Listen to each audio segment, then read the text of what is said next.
Om Sai Ram. This is Sai Satcharitra, Chapter 32. This chapter covers the following: how Baba met his Guru in the woods and thereby met God. In the quest for the Guru and God, fasting disapproved. How Baba made Mrs. Ghokhale break her fast, and Baba's Sarkar. Preliminary. In the beginning, Hemadpant describes the visible world using the allegory of the banyan tree, which has, in the phraseology of the Geeta, roots above and branches below. Its branches are spread both downwards and upwards, and are nourished by the qualities. Its sprouts are the objects of the senses. Its roots, leading to actions, are extended downwards to this world of men. Its form cannot be known in this world, and nor can its beginning or end be seen. After severing these strong roots with the sharp weapon of non-attachment, one should seek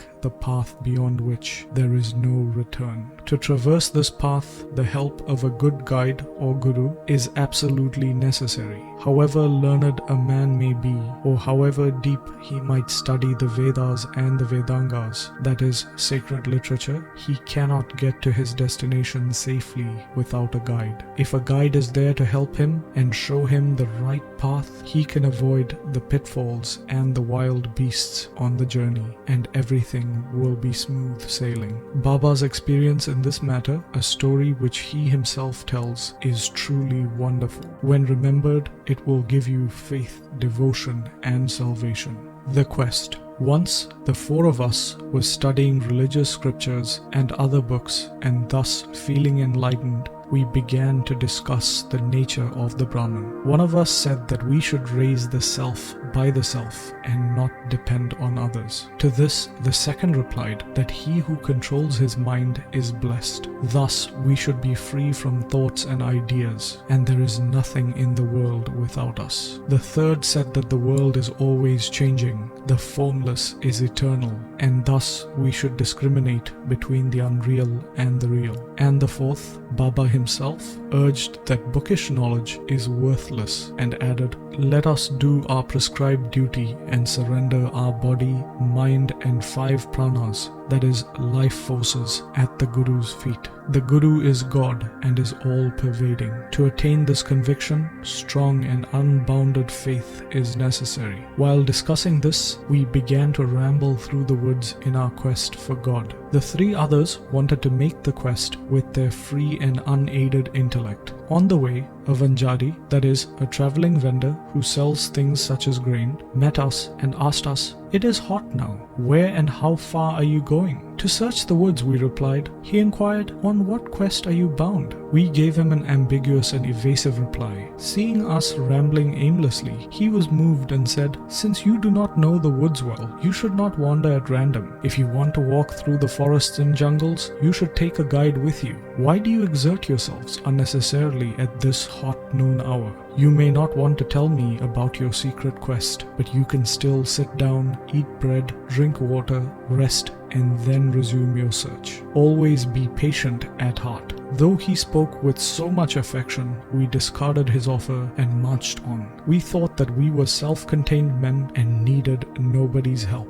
The woods were vast and trackless, and the trees therein grew so close and tall, and the sun's rays could not penetrate through them. So we lost our way and wandered for a long time. Ultimately, through sheer good luck, we came back to the place from where we started. The Vanjari met us again and said, "Relying on your own skills, you lost your way. A guide is always necessary to show us the right way in small or great matters, and no quest can be successfully carried out on an empty stomach. Unless God wills it, no one meets us on the way. Do not discard offers of food. Served dishes should not be thrust away. Offers of food should be regarded as auspicious signs of success." Saying this, he again offered us food and asked us to be calm and patient. Again, the others did not like this hospitality and discarded his offer and went away. They were very obstinate. I was hungry and thirsty, and I was moved by the Vanjari's extraordinary love.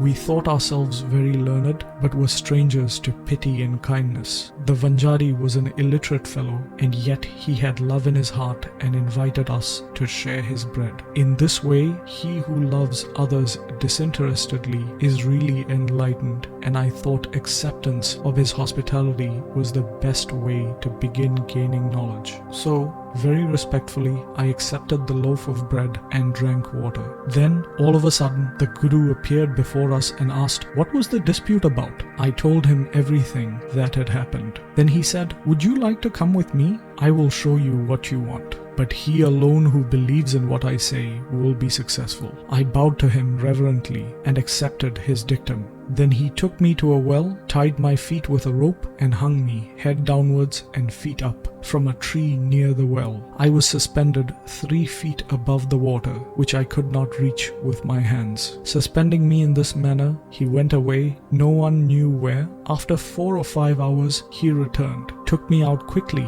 and asked me how I had fared. It was bliss supreme. How can a fool like me describe the joy I experienced? I replied. On hearing my answer, the Guru was very pleased with me, drew me near him, and stroking my body with his hand, kept me with him. He took care of me as tenderly as a mother bird does of her young ones. He enrolled me in his school. How beautiful it was. There I forgot about my family. All my attachment was destroyed, and I was liberated easily. I thought that I should embrace his neck and remain staring at him always. If his image were not fixed in my pupils, I would prefer to be blind. Such was the school. No one who entered it once could return empty-handed. My Guru became everything. My home, property, mother and father, everything. All my senses left their places and concentrated themselves in my eyes, and my sight was centered on him.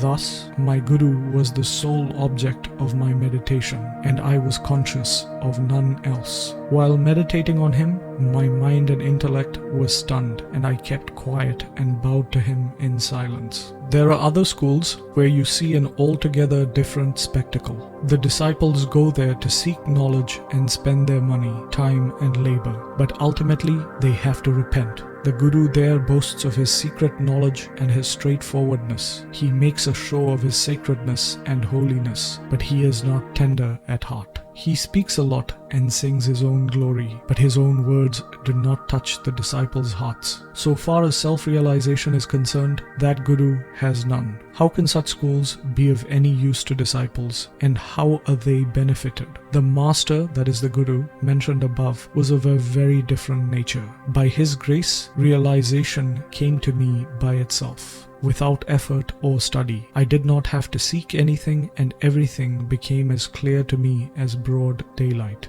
The Guru alone knows how suspending a person upside down can bring happiness. Among the 4, one was a karmatha or ritualist, who only knew how to observe and abstain from certain rites. The second was a jnani, who was puffed up with the pride of knowledge, and the third was a bhakta, who surrendered himself completely to God, believing that he was the sole doer. When they were arguing, the question of God turned up, and they, depending on their unaided knowledge, went in search of him. Sai, who was discrimination and dispassion incarnate, was one of the 4. Since Baba was Brahman incarnate, some may ask, why did he mix with them and act foolishly? He did this to set an example to follow. Though a great incarnation himself, he respected a lowly Vanjari by accepting his food. He firmly believed that food is Brahman, and showed how those who rejected the Vanjari's hospitable offer suffered, and how it was impossible to get jnana without a Guru. The Shruti, that is, the Taittiriya Upanishad, exhorts us to honor and worship our mother, father and preceptor, and to study, that is, learn and teach the sacred scriptures. These are the means of purifying our minds, and unless this purification is effected, self-realization is not possible. Neither the senses nor the mind and intellect reach the self. It is the grace of the Guru that counts.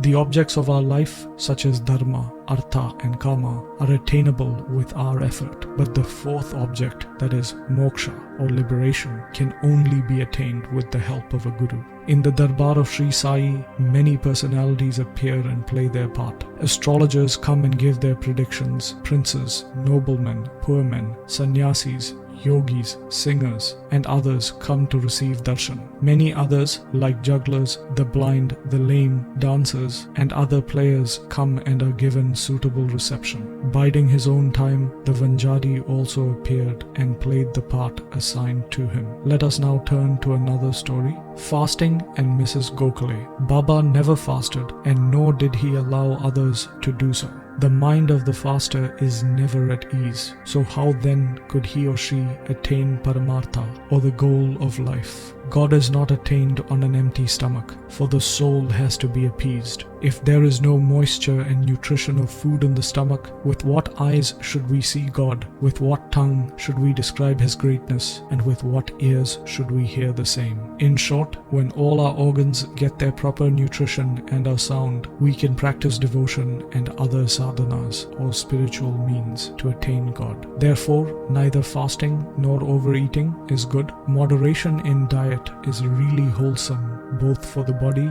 and mind. Mrs. Ghokhale came to Shirdi with an introductory letter from Mrs. Kashibai Kanetkar, a devotee of Baba, to Dada Kelkar. She came to Baba determined to sit at Baba's feet and observe a 3-day fast. The previous day, Baba said to Dada Kelkar that he would not allow his children to starve during the holy holidays, and that if they had to starve, why was he there? The next day, when the woman went with Dada Kelkar and sat at Baba's feet, Baba at once said to her, "What is the necessity of fasting? Go to Dada Bhatt's house, prepare the dish of Puran-Polis, that is wheat rotis with gram flour and jaggery, and feed his children and yourself." Mrs. Kelkar was then in her menses, and there was nobody to cook in Dada Bhatt's house. So Baba's advice was very timely. So Mrs. Ghokhale had to go to Dada Bhatt's house and prepare the dish as directed. She cooked that day and fed everyone. What a good story, and how beautiful its import.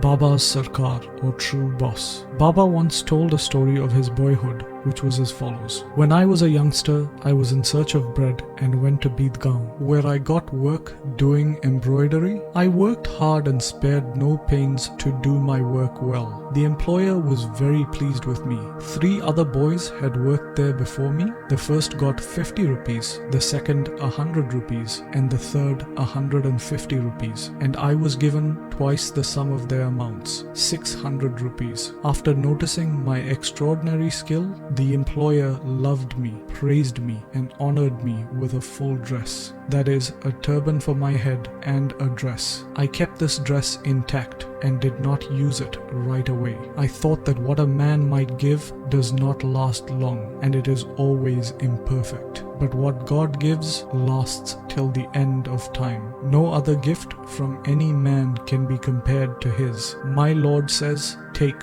take," but everybody comes to me and says, "Give, give." Nobody attends carefully to the meaning of what I say. My Lord's treasury of spiritual wealth is full. It is overflowing. He says, "Dig it out and take away this wealth in cartloads." The skill of my fakir, the Leela of my Bhagwan, and the aptitude of my Sarkar are quite unique. And what about me? My body will mix with the earth, and my breath with the air. This time won't come again. I go somewhere and sit somewhere, and the hard Maya troubles me greatly, and yet I still always feel anxious for my devotees. He who does anything spiritually will reap its fruit, and he who remembers these words of mine will get invaluable happiness. Bow to Sri Sai, peace be to all. And this brings us to the end of Sai Satcharitra, chapter 32.